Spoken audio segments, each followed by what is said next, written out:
ஒன்றிய அரசால் நியமிக்கப்பட்ட ஒரு நபர் அவருடைய அதிகாரத்துக்கு உட்பட்டு ராஜ்பவனில் மட்டும் இருந்தால் நல்லது.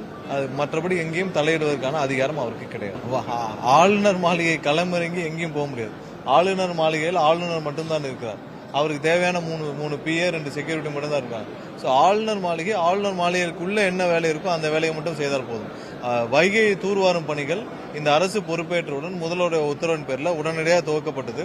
ஒன்றிய அரசுல அவங்க அங்க அனுமதி கேட்டு சுற்றுச்சூழல் அனுமதி கேட்டு அங்கே பெண்டிங் இருக்குது. அங்கிருந்து இன்னும் 2 வாரங்கள் ஆச்சு. அந்த அனுமதிக்கு அனுப்பிச்சு இன்னும் 2 வாரங்கள்ல வரவில்லை. அது வந்தவுடன் இந்த அரசு முதல்வர் அண்ணன் விஜய் தலைமையிலான அரசு தேவையான விஷயத்தை துரிதமாக நடைபெற்று வருது. இன்னும் ஒன்றிய அரசுக்கு அனுமதி ஒன்று சுற்றுச்சூழல் அனுமதி எல்லாம் வந்தவுடன் உடனடியாக துவக்கப்படும். இதுல ஆளுநருக்கு என்ன விஷயம் இருக்கு? ஆளுநர் போய் சுற்றுச்சூழல் அனுமதி வாங்குவாரா? இல்ல அவருமே மம்பட்டி எடுத்து வெட்டுவாரா? என்ன பண்ண முடியும் ஆளுநர்? இல்ல ஆளுநர் போய் தூர்வாரணும் அவரே கையில் எடுத்துட்டு போய் தூர்வாருவாரா? இல்ல அவர் போய் ஒரு பிடபிள்யூஓ இல்ல யார்ட்டையோ WRT போய் ஆர்டர் வாங்கிட்டு போய் சுற்றுச்சூழல் ஆர்டர் வாங்கிட்டு போய் பண்ணுவாரா? ஆளுநர் எங்கே களமிறங்க முடியும்? எங்கேயும் கிளம்ப முடியாது. ஆளுநர் மாளிகைக்குள்ள என்ன வேலை இருக்கோ அந்த வேலையை செய்தால் போதும். ஏன்னா ஆளுநருக்குன்னு ஒரு அதிகாரம் இருக்கு. அதுக்கு அந்த வேலைகளை மட்டும் அவர் தலையிட்டால் போதும். தூர்வார வைகையில போறன்னு எப்படி போவார்? அவர் யாருக்காவது கான்ட்ராக்டுக்கு விடுவாரா? இல்ல அவர் போய் யாரையாவது போய் ஒரு 10 லாரி எடுத்துட்டு போய் தூர்வாரிட்டு போவாரா? ஆளுநருக்கு என்ன செய்யணுமோ அதை மட்டும் அவர் செய்தால் போதும். சும்மா தேவையில்லாமல் குழப்பம் விளைவிக்கும் எந்த வேலையும் ஆளுநர் செய்ய வேண்டிய அவசியம் இல்லை. அரசு தேவையான நடவடிக்கைகளை எல்லா விதத்திலும் எடுத்துட்டு இருக்கு. அரசு இயந்திரத்திற்குள் மக்களால் தேர்ந்தெடுக்கப்பட்ட ஒரு அரசு இயந்திரத்திற்குள் தலையிடும் அதிகாரம் ஆளுநருக்கு கிடையாது. அதிகாரிகளும் கண்டிப்பாக முதல்வருடைய உத்தரவு இல்லாமல் கண்டிப்பாக யாரும் எந்த ஆய்வுக்கும் ஆளுநருடைய ஆய்வுக்கு பங்கேற்பது தவிர்க்க வேண்டும். இல்ல எங்க வேணாலும் புகார் கொடுக்கட்டும், ஆதாரம் இருந்தால் என்ன வேணாலும் நடவடிக்கை எடுக்கட்டும். நாங்கள் தான் இல்லைன்னு சொல்லிட்டோமே. எங்களுக்கு தேவையான நம்பர் 120 ஆல்ரெடி இருக்கு. எங்களுடைய கூட்டணி கட்சியோடைய அனைத்து பலத்தோட இருக்கு. வர்றவர்கள் எதற்காக ரிசைன் பண்றாங்கன்னு தெரியும். நாங்க ஏற்கனவே சொல்லிட்டோம். வர்ற எல்லாரும் இந்த அவங்களுடைய தலைமை மீது, அவங்க தலைமை அதிகாரத்தின் மீது, ஸ்டாலின் குடும்பத்தின் மீதும் எடப்பாடி குடும்பத்தின் மீதும் நம்பிக்கை இல்லாமல் எல்லா கட்சியை விட்டு வெளியேறாங்க, ரிசைன் பண்றாங்க. இதை நாங்க தெளிவாக சொல்லிவிட்டோம். அப்ப நீங்க குதிரை பேரம் சொன்னா நாங்க எந்த பேரத்திலும் இதுவரை யாரும் இன்வால்வ் ஆனதில்லை. இதுவரைக்கும் திமுகவும் திமுக சார்ந்த முன்னாள் அமைச்சர்களும் திமுக சார்ந்த ஸ்டாலின் அவர்களும் அவருடைய தலைவர் ஸ்டாலின் அவருடைய மகன் உதயநிதி டைரக்ஷன் பேர் தான் இந்த அனைத்து குதிரை பேரம் நடந்துட்டு இருக்கு. அதற்கான ஆதாரத்துடன் இன்று பலர் கைது செய்யப்பட்டு வர்றாங்க.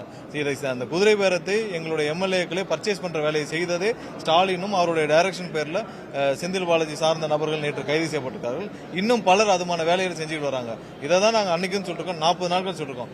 ஒன்னே ஒரு கேள்வி, எந்த தைரியத்தில் ஸ்டாலின் அவர்கள் 30 நாட்கள் தான் இந்த அரசு இருக்கும் எந்த தைரியத்தில் சொன்னார்? எந்த தைரியத்தில் சொன்னார்? அதான் நாங்க ஒண்ணே ஒன்று கேட்கிறோம். 30 நாட்கள்ல கடந்த 40 நாள் இப்ப தேர்தல் முடிஞ்சு இந்த அரசு பொறுப்பேற்று 40 நாள் ஆச்சு. இந்த 40 நாள்ல இந்த எந்த தைரியத்தில் சொல்றாரு ஸ்டாலின்? என்ன இந்த 40 நாள்ல அவர் பயங்கரமான ஒரு மக்களுடைய நன்மதிக்கு பெற்று மிகப்பெரிய மாபெரும் தலைவர் ஆயிட்டாரு ஸ்டாலின். 5 வருஷம் முதல்வராக இருந்து உங்களால உங்களுடைய தொகுதியிலே ஜெயிக்க முடியல. அப்ப இந்த 30 நாள்ல நீங்க மாபெரும் தலைவர் ஆயிட்டீங்களா ஸ்டாலின்? இல்ல ஒன்னும் பண்ணல. நான் 5 வருஷமா இருந்த உங்க மேல நன்மதிப்பு தான் உங்களுடைய கொளத்தூர் தொகுதியிலே மக்கள் காட்டிட்டாங்க. அப்ப இந்த 30 நாள்ல இந்த அரசு கவிழும்னு நீங்க எப்படி சொன்னீங்க? எந்த தைரியத்தை சொன்னீங்க? பர்ச்சேஸ் பண்ற கெப்பாசிட்டி வச்சு தானே சொன்னீங்க. நீங்க எங்களுடைய எம்எல்ஏக்களே நாங்க 40 கோடி 50 கோடி கொடுத்து பர்ச்சேஸ் பண்ணும் தைரியத்தில் தானே சொன்னீங்க. அப்புறம் என்ன தைரியத்தை சொன்னாரு? ஸ்டாலினுக்குன்னு ஒரு ஆளுமை இந்த 30 நாள்ல புதுசா வந்துருச்சா? இல்ல மாபெரும் தலைவர் ஆயிட்டாரா? அவர் சொன்னதற்கான அர்த்தம் நாங்கள் பர்ச்சேஸ் பண்ண போறோம், நாங்கள் 40 கோடி 50 கோடிக்கு பேரம் பேசிட்டு இருக்கோன்றத மனதில் வைத்து அந்த தைரியத்தில் மட்டும்தான் ஸ்டாலின் சொன்னார். அது கண்டிப்பா நடைபெறாது. எங்கள் எம்எல்ஏ யாரையும் கிட்ட கூட நெருங்க முடியாது. நெருங்கினால் இப்ப என்ன மாதிரியான ஒருத்தர் ஆதாரப்பூர்வம் மாட்டினாங்களோ அதே மாதிரி எல்லாரும் மாட்டுவார்கள். அதுல எந்த மாற்று கருத்தும் கிடையாது. குதிரை பேரம் திரும்பவும் சொல்றோம் இங்க பாருங்க, திரும்பவும் சொல்றோம். நாங்கள் எந்த குதிரை பேரத்தில் ஈடுபடவும் மாட்டோம். அதற்கான தேவையும் இல்லை. இன்னைக்கு விட்டாலும் நாங்கள் தேர்தலை சந்திப்போம். மக்கள் 100% எங்களோடு இருக்காங்க. இன்னைக்கு விட்டால் நாங்கள் தேர்தலை சந்திப்போம். ஆனால் ஸ்டாலினும் எடப்பாடியும் தான் குறுக்கு வழியில் இன்னைக்கு ஆட்சியை கைப்பற்ற நினைக்கிறாங்க. அது ஒரு காலத்தில் நடக்காது. 100% நாங்கள் இன்னைக்கு விட்டாலும் தாங்களை தேர்தல் சந்திக்க மக்கள் 100% எங்களுக்கு வாக்களிக்க தயாராக இருக்காங்க. இது எங்களுக்கு தேவையும் இல்லை.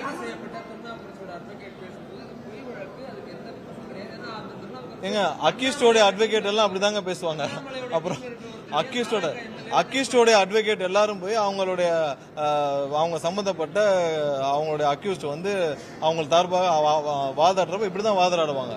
ஆனால் ஆதாரம் இல்லாமல் யாரையாவது கைது செய்ய முடியுமா? அவர்கள் பேரம் பேசாமல் இந்த நடவடிக்கை எல்லாம் போலீசார் செய்ய முடியுமா? இதெல்லாம் கோர்ட்ல கண்டிப்பா சார்ஜ் ஷீட்ல சமர்ப்பிப்பாங்கல்ல. ஆதாரம் இல்லாமல் யாரையும் கைது செய்ய முடியாது. அக்யூஸ்ட் சார்பாக கைது செய்யப்பட்ட நபர்கள் சார்பாக ஆஜராகிற வழக்கறிஞர்கள் அவர்கள் சார்பாக வாதாடம் தான் செய்வார்கள். அதற்கு உள்ள கோர்ட்ல என்ன எடுத்துக்கலான்னு இருக்குல்ல, இதெல்லாம் கேட்டுதானே நீதிபதி அவர் ரிமாண்டுக்கு பண்ணாங்க, எல்லாம் கேட்டுதான் ரிமாண்ட் பண்ணாங்க. இப்ப எதுக்கு போய் ஒரு சில பேர்லாம் வந்து அதுல சம்பந்தம் இல்லாம ஒரு சில பேர் வந்து ஆன்டிசிபேட்டரி பெயில் போய் நிக்கிறாங்க, ஏவி போட்டு நிக்கிறாங்கல்ல. எதுக்கு ஆன்டிசிபேட்டரி பெயில் போறாங்க? உங்களுக்கு சம்பந்தம் இல்லைன்னா எதுக்கு ஆன்டிசிபேட்டரி பெயில் போறீங்க? ஆதாரம் இல்லைன்னா எதுக்கு ஆன்டிசிபேட்டரி பெயில் போறீங்க? உங்க மேல குற்றம் இல்லைன்னா எதுக்கு போறீங்க? எந்த இதுவும் அரசு வந்து நியாயமாக நேர்மையா நடந்துட்டு வருது. இங்க குற்றச்செயல் புரியணும்னு நினைக்கிறவங்க எல்லாருமே திமுகவை சார்ந்தவங்க தான் எங்களுடைய எம்எல்ஏக்களை பர்ச்சேஸ் பண்ண நினைக்கிறாங்க. ஆரம்பிக்கப்பட்ட இயக்கமானது தூய சக்தின்னு சொல்லி வேற ஏதாவது கேள்வி என்ன சொல்லுங்க.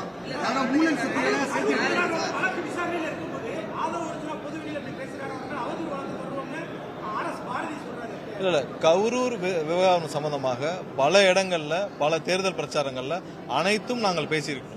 கரூர் விவகாரம் எப்படி நடந்துச்சுன்னு தெரியும், கரூர் சம்பவம் எப்படி நடந்துச்சுன்னு எல்லாருக்கும் தெரியும். இப்ப நாங்க ஒன்னும் சொல்லலையா? இப்ப இதே இதுல பாரதிய ஜனதா கட்சியோடைய உள்துறை அமைச்சர் வச்சுக்கிட்டு தானே நயினா நாகேந்திரன் சொன்னாரு. என்ன சொன்னாரு? இந்த கொலையை செய்தது 41 பேருடைய மரணத்திற்கு காரணம் செந்தில் பாலாஜின்னு அப்ப இருந்து சொன்னாரா இல்லையா? யார்? நயினா நாகேந்திரன் தான் சொன்னாரு. அப்ப உள்துறை அமைச்சர் பத்தி தான் சொன்னாரு. நாங்கள் மட்டும் சொல்லவில்லையா? எல்லாரும் சொன்னதானே சொல்றோம். அப்ப இருந்த உள்துறை சார்ந்த ஒன்றிய அமைச்சர் சார்ந்த அனைவரும் வந்து இங்க எம்பிக்கள் குழு என்ன சொன்னாங்க? எம்பிக்கள் குழு என்ன சொன்னாங்க? அப்ப இப்ப இருக்கிற ஒன்றிய நிதியமைச்சர் என்ன சொன்னாங்க? அவங்க சொல்றது தானே. இது கரூர் சம்பந்தப்பட்ட விஷயங்கள்ல நாங்கள் கண்டிப்பாக என்ன நடந்ததுன்னு தமிழக மக்கள் அனைவருக்கும் தெரியும். நாங்கள் அது சம்பந்தமாக நிறைய நாங்கள் தேர்தல் பிரச்சாரத்திலும் பேசியிருக்கிறோம். அதை சுட்டிக்காட்டி பேசுறதுக்கும் இதுக்கும் எந்த சம்பந்தம் கிடையாது. இல்ல அவதூறு வழக்குகள் வேற. ஒருத்தருடைய தனிப்பட்ட விவகாரங்களை, தனிப்பட்ட குடும்பத்தை பற்றியும் தனிப்பட்ட அவங்களுடைய குடும்பத்தினர் பற்றியும் ஒருமையிலும் கேவலமாக எவ்வளவு மோசமாக பேச முடியுமோ அவ்வளவு கீழ்த்தரமாக பேசியிருக்கார் அனிதா ராதாகிருஷ்ணன். சாதாரணமா அவர் பேசுறத இப்ப பேசுறவங்க எல்லாரும் அவங்களுடைய வீட்டுல போட்டு காட்டுங்க. அனிதா ராதாகிருஷ்ணன் இப்படி பேசியிருக்காரு, இது ஒத்துக்க முடியுமான்னு சொல்லி. அனிதா ராதாகிருஷ்ணன் பேசின விஷயங்கள் சாதாரணமாக எந்த மனிதர்களாலும் யாராலும் ஏற்றுக்கொள்ள முடியாத விஷயம். அதற்கு கண்டிப்பாக சட்டப்பூர்வமாக கடுமையான வழக்குகள் வரத்தான் செய்யும்.